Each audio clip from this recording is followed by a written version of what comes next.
सभी श्रोताओं को नमस्कार और धन्यवाद जी। सत्संग जी, आज का विषय है मानुष जन्म दुर्लभ है। ये शब्द अपने आप में हमारे जीवन के अहमियत को दर्शाता है। महापुरुषों ने कहा है, मानुष जन्म दुर्लभ है, होत न बारंबार, ज्यों फल पाके भूई गिरे, बहुरे न लागे डार।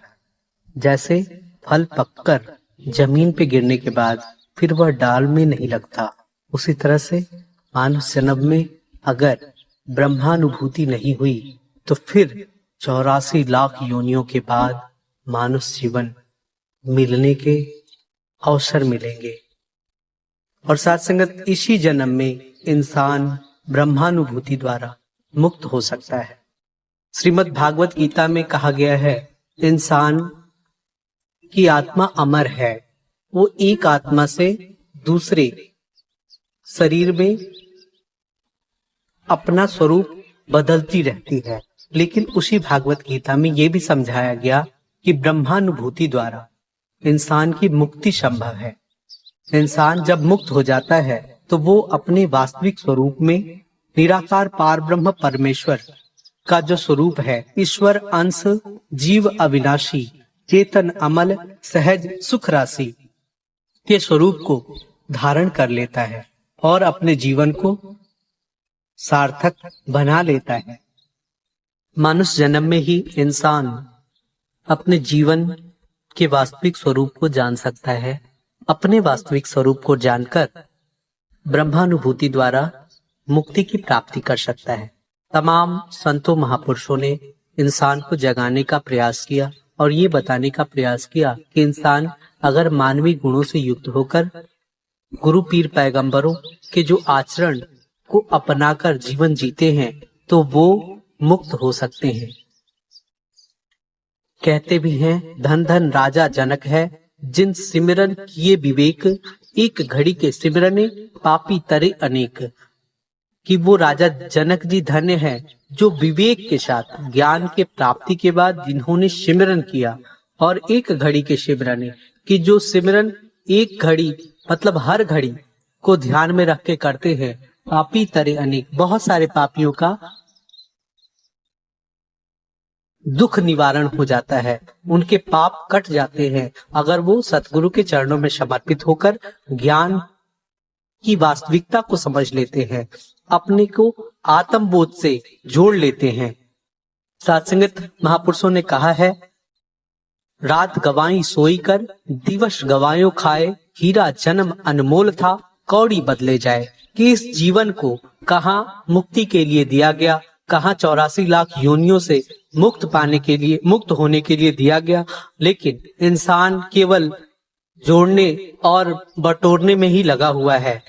कहते भी हैं, आए थे हरि भजन को, ओटन लगे कपास। कि जीवन के पहलुओं को जहां मजबूत करना था, इंसानी मूल्यों को जहां समझना था, वहां पे हम भौतिकता की दौड़ में पड़ जाते हैं और जीवन को ही नहीं समझते कि जीवन को किस उद्देश्य के लिए मिला है। संत कबीर जी ने कहा भी है कि 5 बरस का भोला भाला, अब तो 20 भयो, मगर 25 माया कारण देश विदेश गयो। 30 बरस की जब मति उपजी, नित नित लोभ नयो, माया जोड़ी लाख करोड़ी, कबहु न तृप्त भयो, जन्म तेरा बातों ही बीत गयो। सत्संग जीवन में केवल और केवल संचय और धन के प्रति दौड़ना ही वास्तविक जीवन जीना नहीं होता, बल्कि जीवन में भक्ति, प्रेम, नम्रता, सहनशीलता के गुणों को भी अपनाकर जीवन अगर जिया जाए तो जीवन की महत्ता बढ़ जाती है और वही जीवन कहलाता है। जीवन के लिए महापुरुषों ने हमेशा से समझाया है, श्वास श्वास से नाम ले, वृथा श्वास मत खोए, क्या जाने इस श्वास का आवन होए ना होए। कि इन श्वासों की कीमत लगा लीजिए, कि क्योंकि अगर ये श्वासें मिली हैं तो किसी नेक उद्देश्य के लिए मिली हैं। इसका अगर उपयोग सही दिशा में हो जाए तो फिर जीवन का मोल पड़ जाता है, फिर जीवन की कीमत हो जाती है। और फिर ये भी कहते हैं कि जब हम पैदा हुए तो हम रोए जग हंसा, कबीर ऐसी करनी कर चलो कि हम हंसे जग रोए। फिर वो करनी अच्छी हो जाती है, क्योंकि हमारे जब गुण अच्छे हो जाते हैं तो हमारी करनी अच्छी हो जाती है, और करनी जब अच्छी हो जाती है तो लोक भी सुखी होता है और परलोक भी सुहेला हो जाता है।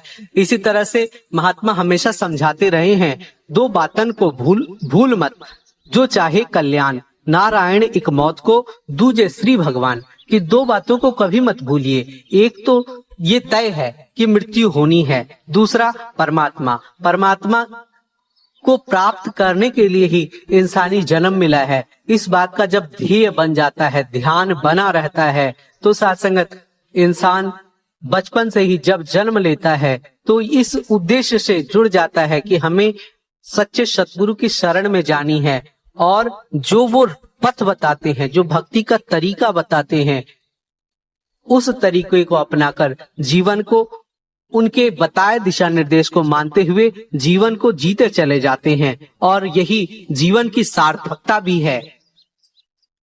जब जीवन में अच्छे पथ पर इंसान चलता है तो उसे रोकने वाले भी सैकड़ों मिलते हैं और उसे मारने वाले भी मिलते हैं, लेकिन जो अच्छे होते हैं, जो परमात्मा की कृपा में जीते हैं, परमात्मा का होकर जीते हैं, उनका कोई कुछ नहीं बिगाड़ सकता।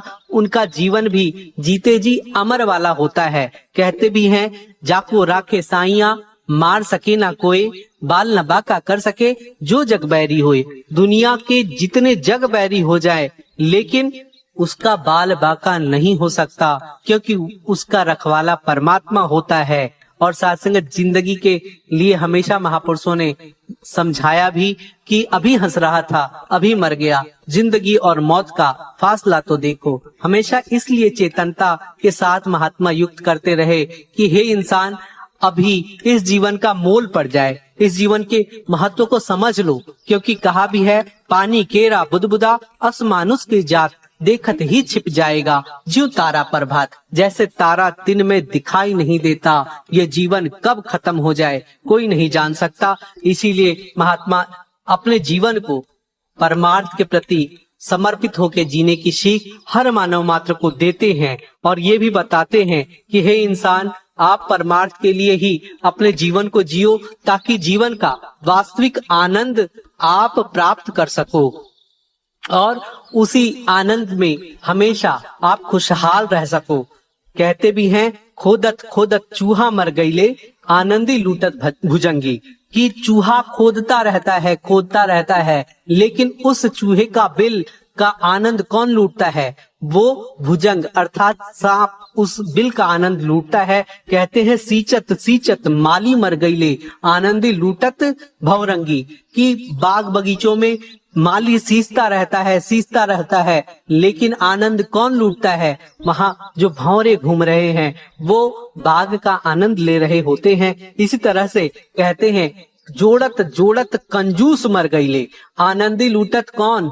आनंदी लूटत सत्संगी। कि दुनिया के लोग जिस भौतिकता की दौर में पड़े हुए हैं वो जोड़ रहे हैं, लेकिन जो सत्संग से जुड़ जाते हैं, प्रभु प्रेम में लग जाते हैं, प्रभु की भक्ति में लग जाते हैं, वो आनंद में रहते हैं, वही खुशहाल रहते हैं। आओ साथ संगत, हम सभी बड़े भाग्यशाली हैं कि ऐसे सतगुरु का सानिध्य मिला, जिन्होंने भक्ति का तरीका बताया और ये भी बताया कि जीवन को कैसे जीना चाहिए। वो जब भक्ति की तरीके को समझ में एक भगत समझ लेता है, तो फिर साथ संगत उनके जीवन में वो हमेशा कहता है, हम ना मरी हो संसारा, हमको मिला जियावन हारा। साथ संगत, हमको जियावन हारा मिल गया है, हमें वो परमात्मा मिल गया है जो हमेशा आनंद के साथ जोड़ के रखता है, हमेशा हमें मुक्त अवस्था में रखता है। आओ साथ संगत, हम सभी ऐसे ही भावों से युक्त होकर जीवन को जीते चले जाएं, क्योंकि दुनियावी तृष्णा में जब हम रहते हैं तब तक साथ संगत हमारे अंदर काम, क्रोध, मोह, लोभ, अहंकार भी रहता है। लेकिन जब सतगुरु का सानिध्य और सतगुरु की कृपा को जब हम मानने लगते हैं तो इन भावों से हम ऊपर उठ जाते हैं और फिर हमारे जीवन में आनंद की अवस्था हमेशा बनी रहती है। कहते भी हैं, जीव भाव रहता है जब तक भाव कष्ट सहता है तब तक।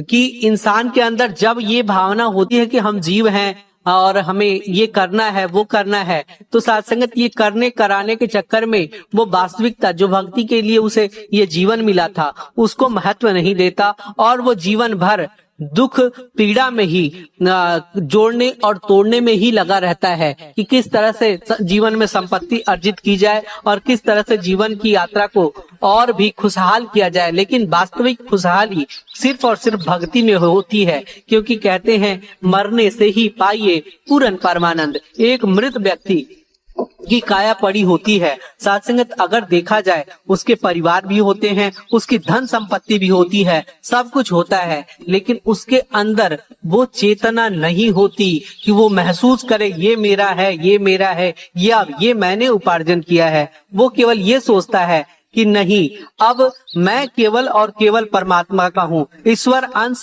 जीव अविनाशी, कि मैं केवल और केवल परमात्मा का हूँ। और साथ संगत जीवन में भी वास्तविक अवस्था यही है कि हम सिर्फ और सिर्फ परमात्मा का यशोगान करें, सिर्फ और सिर्फ परमात्मा के प्रति समर्पित रहें। ये महापुरुषों ने समझाया है कि तेरा रूप है ये संसार। साथ संगत दुनिया के लिए हम सेवा मूलक कार्य करते रहें, लेकिन हथकारवल दिल यारवल, कि हम कर से कर्म करे भी दिनाना, मन राखे जहाँ कृपा निधाना। हर काम को करते हुए हम परमात्मा के प्रति समर्पित होकर अपने जीवन की यात्रा को तय करें। हमेशा इनका यशोगान करते हुए, हमेशा खुशहाल रहते हुए इनकी भक्ति करते चले जाएं।